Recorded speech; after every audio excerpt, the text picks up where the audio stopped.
The air in Elias Hawthorne's study was thick with the scent of aged leather and cigar smoke, a room frozen in time. At 20, I stood before the man who had once been my grandfather's comrade in arms, now the wealthiest patriarch in the country. His weathered hand spread a series of photographs across the mahogany desk, each one capturing a young man from the Hawthorne family, his grandsons, the heirs to his empire. "Choose your husband, Delara," he said, his voice low but commanding, like a judge delivering a verdict. My eyes scanned the faces, each one polished, confident, or brooding in their own way. But one stood out, Nathaniel Hawthorne. My finger landed on his photograph without hesitation, his quiet intensity radiating even through the still image. A stunned silence gripped the room. Elias's advisors exchanged glances, their brows furrowing. My choice was a shockwave rippling through their expectations. For years, I had been the girl who chased Caspian Hawthorne with a devotion that bordered on obsession. In my first life, I married him, believing love could conquer all. I was wrong. In that life, Caspian inherited the bulk of Elias's fortune because of me. But the fairy tale ended there. He betrayed me with my sister, Celeste, in a scandal that tore our family apart. When my parents discovered the affair, they banished her abroad, and Caspian turned his venom on me, blaming me for her exile. His hatred grew like a weed, choking out any trace of the love I thought we shared. Women who resembled Celeste drifted in and out of his life, each one a cruel reminder of my inadequacy. Worse, I later uncovered his darkest secret. He had been poisoning me, replacing my medication with something insidious, slow, and deadly. I died alone, carrying our unborn child, my heart shattered by betrayal. But fate, it seems, is not without mercy. I was reborn, given a chance to rewrite my story. What I didn't anticipate was that Caspian had been reborn too, carrying the weight of his own memories. I stepped out of Elias's study, my heart pounding, only to collide with Caspian and his cousins in the hallway. Their laughter died as they saw me, replaced with sneers and barely veiled contempt. "Ilara, still pining for Caspian?" one of them taunted, his voice dripping with mockery. "Doesn't it get old throwing yourself at him? Your war hero grandfather must be turning in his grave." Caspian's gaze was a blade, cold and sharp. "What are you doing here? Begging grandfather to plead your case again? The 'my grandfather saved your life' card is getting old, Ilara." His words stung, echoing the disdain he'd shown me in my past life. "You've already made yourself a fool, turning our so-called relationship into a public spectacle. I haven't even agreed to marry you, and I won't, no matter who you run to." I steadied myself, drawing a deep breath. "This doesn't concern you, Caspian. Your grandfather invited me." He blinked, caught off guard. "What?" "He's hosting a birthday celebration for me tomorrow," I said, my voice calm but firm. His cousins froze, their smug expressions faltering. "Grandfather's throwing a party for you?" one asked, disbelief lacing his tone. I understood their shock. Elias Hawthorne had retreated from family affairs years ago, his presence a rare and weighty thing. If he was stepping in now, this was no mere party. He had confided in me that on my 20th birthday, I would choose a husband from among his heirs. The one I selected would inherit the lion's share of his personal estate and lead the Hawthorne family into the next generation. His cousins turned to Caspian, their grins returning. "Looks like you're set, Caspian. Don't forget us when you're running the show." Caspian's lips twisted into a mocking smile. "Well, Ilara, all those years of chasing me finally paid off. You must be over the moon." He leaned closer, his voice a venomous whisper. "But if you want to avoid the same miserable end as last time, you'll agree to one thing: stay out of my way." That's the only way I'll say yes. His words sent a chill through me. Last time, he knew. He remembered. My pulse raced, but I kept my face impassive, meeting his gaze without flinching. Before I could respond, a soft voice interrupted. Elara! I turned to see Celeste, my younger sister, approaching. Her delicate frame was wrapped in a miniskirt, her expression a carefully crafted mask of fragility. She coughed daintily, each sound calculated to draw sympathy. Caspian's demeanor shifted instantly. He rushed to her side. "Celeste, you shouldn't be out when you're unwell." She lowered her eyes, the picture of vulnerability. "Father insisted I come. He didn't want Ilava to face you alone." Caspian's glare snapped back to me. "What, you need a babysitter now? Can't you see Celeste is sick?" He guided her away, but not before throwing a final barb over his shoulder. "Ilara, if you keep acting like this, there's no chance I'm marrying you." I laughed softly, the sound bitter in my throat. The truth was, I had no intention of marrying him. Not this time. The night of my birthday celebration arrived, the Hawthorne estate aglow with chandeliers and the murmur of elite guests. Caspian arrived late, as expected, with Celeste clinging to his arm. Her cheeks were flushed, and bold red marks marred his neck, marks that screamed of their indiscretion. In my past life, the sight would have broken me. I would have collapsed in tears, demanding answers from the man I loved and the sister I trusted. But now, I was different. I met their entrance with a fleeting glance before returning to my conversation with an elderly aunt. My indifference seemed to unsettle Caspian. He stepped in front of Celeste, as if shielding her from my gaze, his eyes searching mine for a reaction. When I offered none, he forced a smile. "What's this, Ilara? Playing the gracious hostess to avoid looking desperate? Afraid I won't marry you?" I said nothing, sipping my wine. His smile faltered. "You're being awfully understanding tonight. I suppose that deserves a reward." He reached into his pocket and produced a small velvet box. Before he could offer it to me, Celeste snatched it from his hand. "Oh, Georgie, it's beautiful," she cooed, her voice dripping with triumph as she opened it to reveal a glittering bracelet.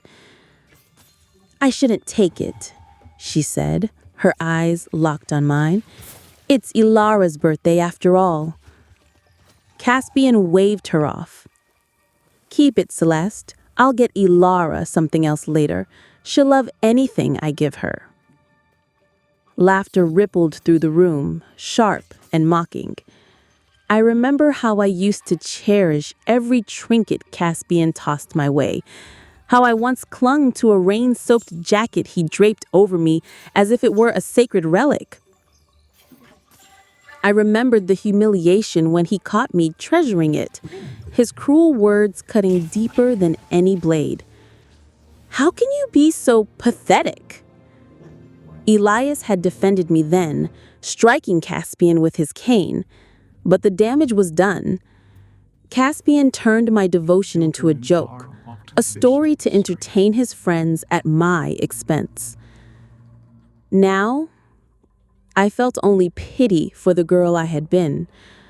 I turned to leave, but Caspian grabbed my wrist. "What's wrong, Ilara? Can't keep up the act?" I knew I couldn't handle me having other women. I yanked my arm free, my voice steady. "Have some dignity, Mr. Hawthorne." He froze, his confidence cracking. "Dignity? You're the one desperate to marry me. We'll be sharing a bed soon enough. Why pretend now?" "Who said I'm marrying you?" I replied, my tone icy. The room fell silent. Then laughter erupted, led by Caspian's cousins. "Who else would you pick?" Caspian scoffed. "You've been obsessed with me forever. The only other option is Nathaniel, and he's a broken man. Sickly, frail, barely able to function. Do you really want to spend your life nursing a cripple?" The air shifted as the doors opened. Nathaniel Hawthorne was wheeled into the room, his face pale but composed. Whispers and smirks spread like wildfire. He looked fragile, a shadow of the man he might have been before his accident. I opened my mouth to declare my choice, to say Nathaniel's name and end the charade, but Elias's warning echoed in my mind. Over there. "Don't announce it yet. Let the vultures circle a while longer."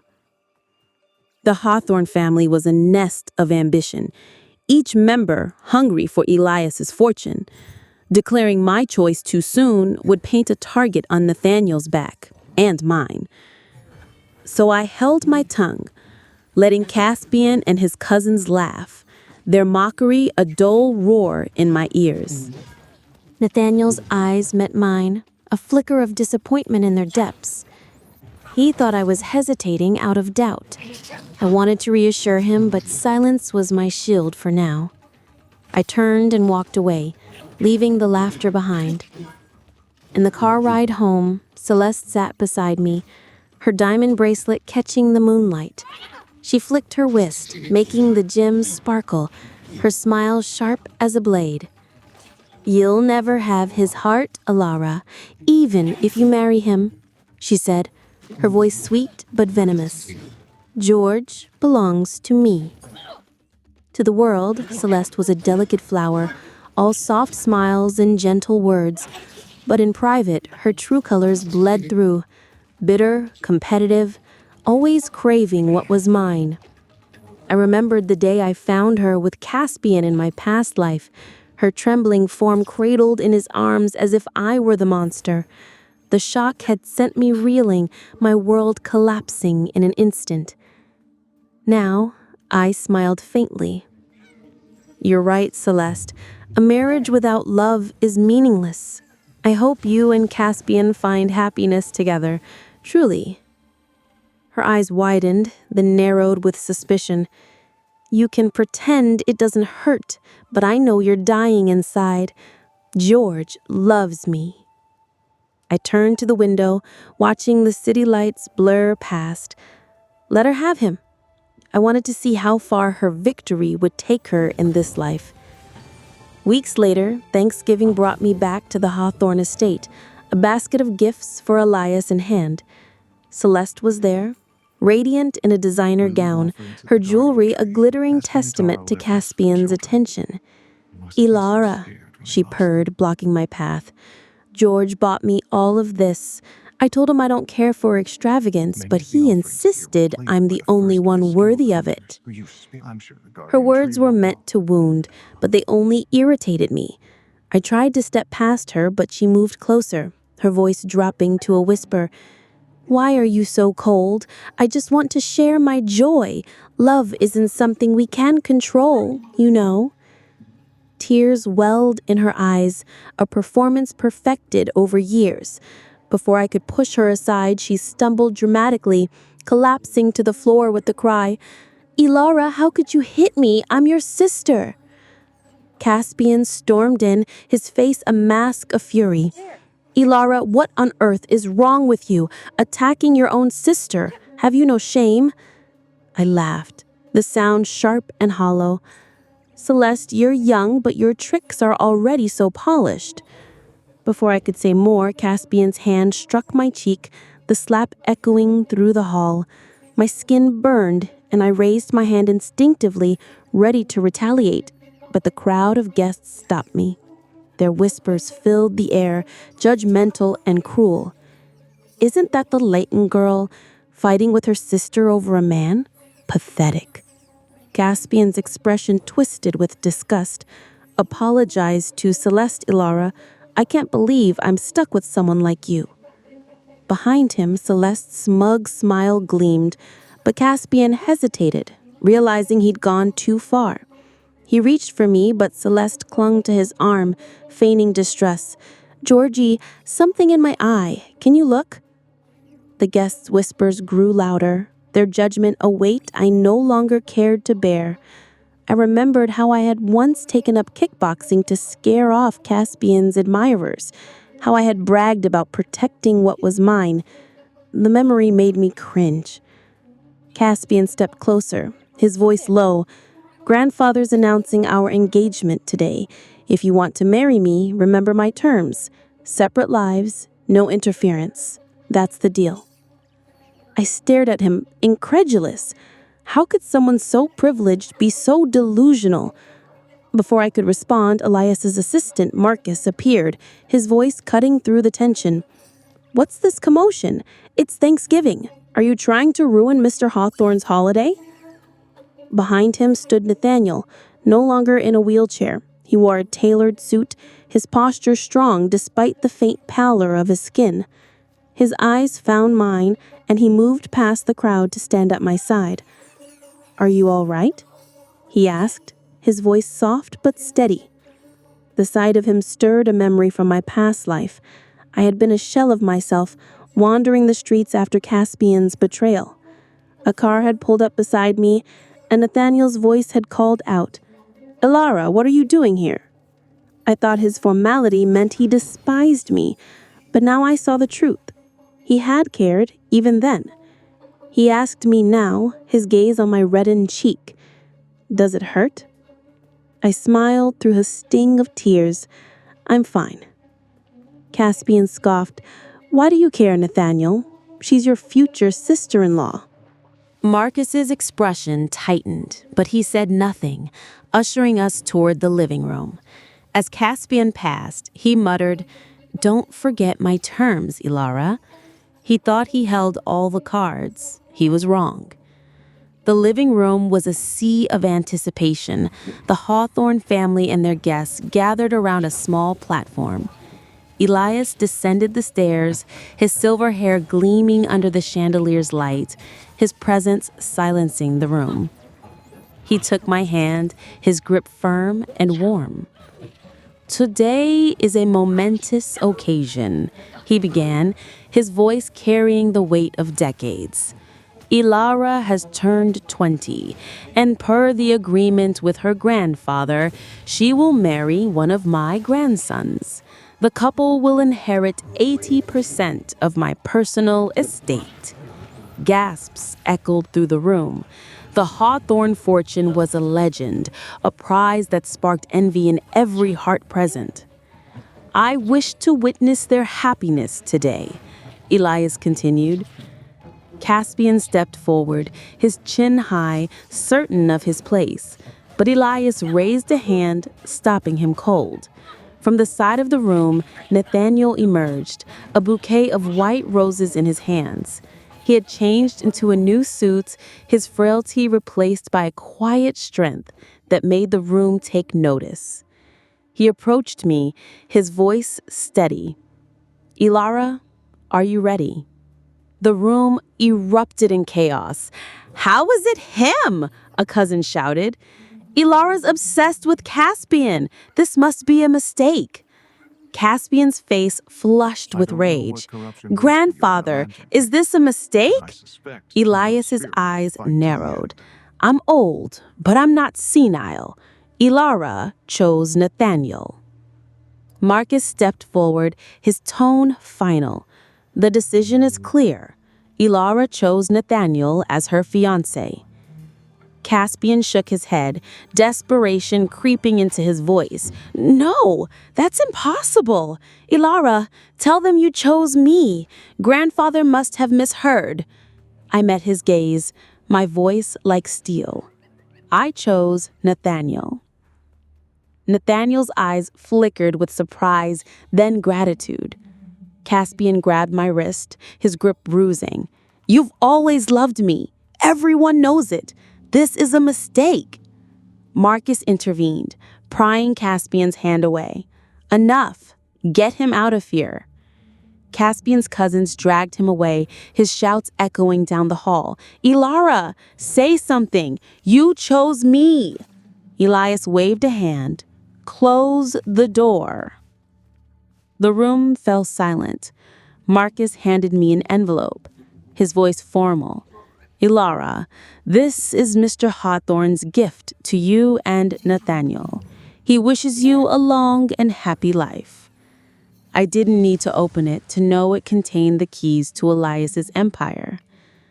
That night, at the mid-autumn banquet, Nathaniel took his place beside Elias at the main table, the unspoken heir to the Hawthorne legacy. Whispers swirled. How could I choose Nathaniel, the sickly invalid, over Caspian, the golden son? As the banquet unfolded, Caspian stumbled in, reeking of whiskey. He pushed through the crowd to Elias, his voice slurred but desperate. "Grandfather, you can't let them get engaged." Elias's face darkened. "Take him away. He's embarrassing himself." But Caspian persisted. "Ilara and I grew up together. We love each other. You can't tear us apart." Elias turned to me, one brow raised. "Love each other. Is that true, Ilara?" I smiled, unruffled. "Caspian's mistaken. I've always seen him as a brother. His heart belongs to Celeste." Caspian's eyes widened. "No, Ilara, it's you I love. Always you." He smirked, his drunken confidence returning. "I get it. You're jealous because I gave Celeste that bracelet. You're using Nathaniel to make me jealous, aren't you?" He lunged for me, but Nathaniel stepped between us, pulling me behind him. "Caspian, this is a family banquet. Don't make a fool of yourself. Ilara has made her choice." Caspian sneered. "And who are you to talk? You're nothing." Elias's cane struck the floor with a resounding thud. "Enough! Caspian, you're banned from the company. Go home and sober up." Caspian's protest faded as he was escorted out. I turned to Nathaniel, offering a small smile, but he avoided my gaze, his expression unreadable. Rumors spread like wildfire outside the estate. Some claimed Caspian had defied Elias for my sake, others that he was now inseparable from Celeste. I ignored it all. My wedding to Nathaniel was set for the next month, and I had no intention of looking back. One evening, Nathaniel visited me at home. He stood in the doorway, his gaze heavy with unspoken thoughts. "If you regret this, Ilara, I'll ask grandfather to cancel the engagement." "Why would I regret it?" I asked, surprised. "I know you loved Caspian," he said softly, his voice tinged with pain. I shook my head, my throat tight. That was a childish obsession. I thought persistence could force love to bloom, but I was wrong. Besides, I had a dream, a vision where you saved me. That's why I've been so emotional around you. His ears flushed red, a rare vulnerability breaking through his calm demeanor. He pulled an envelope from his coat, identical to the one Elias had given me. "Keep this safe. It's everything I have. If I ever fail you, let me lose it all." I took the envelope, its weight grounding me. Elias's gift was repayment from my grandfather's sacrifice, but Nathaniel's was something deeper, something I couldn't yet name. Days later, I returned home to find Celeste at the piano, her eyes blazing with resentment. "You're so cunning, Ilara, using Nathaniel to provoke Caspian. It won't work. He doesn't care." She smirked. "Everyone knows Nathaniel's useless. Marrying him means a life of loneliness." Before I could respond, the housekeeper called out, "Ms. Ilara, come quick. Mr. Caspian is outside." I peered out the window to see Caspian in our yard, a crowd of neighbors gawking. Celeste flung open the door and ran to him. "George, are you here for me?" He pushed her aside, and she fell to the ground. Ignoring her, he dropped to one knee before me, a ring in his hand. "Ilara, marry me." My stomach churned. "You're mistaken, Caspian. You love Celeste." He blocked my path, his voice frantic. "It was a misunderstanding. You're the one I love. No one else matters." I stared at him, my voice cold. "You told me we'd live separate lives, that I had to accept your terms. Were you joking then too?" "I was," he insisted. "I'd never treat you like that." Behind him, Celeste's tears fell, her voice breaking. "George, you said you loved me. You said I was better than Alara." "Shut up," he roared, slapping her across the face. "You seduced me. If not for you, Alara would be mine." He turned back to me, unrepentant. "Alara, give me another chance. I've cleared everything up." I pulled my hand free. "Caspian, I'm marrying Nathaniel. You're invited to the wedding if you can behave." I walked away, slamming the door behind me. Hours later, the housekeeper reported that Caspian had refused Celeste entry to the Hawthorne estate. Her father was now reprimanding her in his study. On our wedding day, I rose before dawn, the weight of my choice settling over me like a warm cloak. Nathaniel carried me to the car, his touch gentle but firm. In the soft morning light, I studied his profile, sharp, composed, nothing like Caspian's reckless charm. People whispered that men like Nathaniel were cold, but I knew better. I'd seen the fire in him, the way he'd fought for me in my past life. The car stopped abruptly. Caspian stood in the road, dressed as a groom, his eyes wild. "You should have had married me, Alara." Nathaniel stepped out, his voice calm. "Let me handle this." But I gripped his hand. "We're married now. We faced this together." Caspian's desperation boiled over. "You loved me most, Alara. Why are you doing this?" Then he lunged, a knife glinting in his hand. Nathaniel reacted faster, disarming him barehanded. Blood dripped from Nathaniel's palm, staining the pavement. I rushed to him, panic rising. "Are you okay?" Caspian's voice trembled. "You used to care only about me. Now it's him?" "He's my husband," I snapped. "Who else should I care about?" Celeste appeared, sobbing. "George, I'll marry you, please." "I never wanted you," he shouted, pushing her away. I ignored them, focusing on Nathaniel's wound. It was shallow, thankfully. Friends restrained Caspian, and his father later disciplined him harshly, locking him away. That night, after the guests departed, I slipped into bed. Nathaniel hesitated, his cheeks flushed. "Are you sure you don't want me on the floor?" I laughed softly. "We're married, Nathaniel. Come here." He sat beside me, and I leaned against his shoulder, tracing his fingers. "Why are you so good to me?" I asked. "Aren't you afraid I'm just Caspian's discarded toy?" He stiffened, then relaxed. "Marrying you is my greatest fortune. His loss is my gain." I smiled, warmth spreading through me. "I have a secret," he said, his voice barely above a whisper. "I've loved you since we were children. You were just a toddler, demanding candy with that stubborn pout. I thought you were the most adorable thing I'd ever seen." My heart skipped. I had no idea. After my parents died, I kept my distance, but I watched you, always. When you visited, I'd linger in the shadows just to see you smile. Tears welled in my eyes. "You were there, after my parents' accident." He nodded, his voice soft. "I couldn't save them, but I swore I'd protect you." Months later, I was pregnant. My life with Nathaniel a quiet joy. Elias passed away, and at his funeral, Nathaniel was named his successor, the company now his to lead. He ensured his brothers were provided for, per Elias's wishes, but Caspian spiraled. His reckless investments and wild lifestyle drained his share of the fortune. One day, I encountered him outside the company, unshaven and disheveled. "Alara, you know we were married in our past life. We were happy." I laughed coldly. Happy? I died because of you, Caspian. Poisoned and alone. His face paled. How do you know?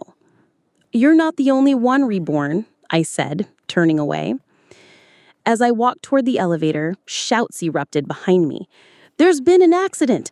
It's Caspian Hawthorne!